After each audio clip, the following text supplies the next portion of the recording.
เป็นการเจาะหินของสามเณรหินเป็นหินที่มีความศักดิ์สิทธิ์หินที่ตั้งอยู่ในขอบของอาหาร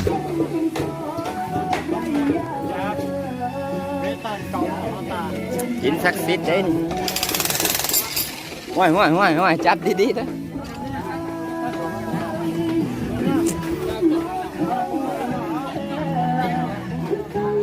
นี่แม่นหินศักดิ์สิทธิ์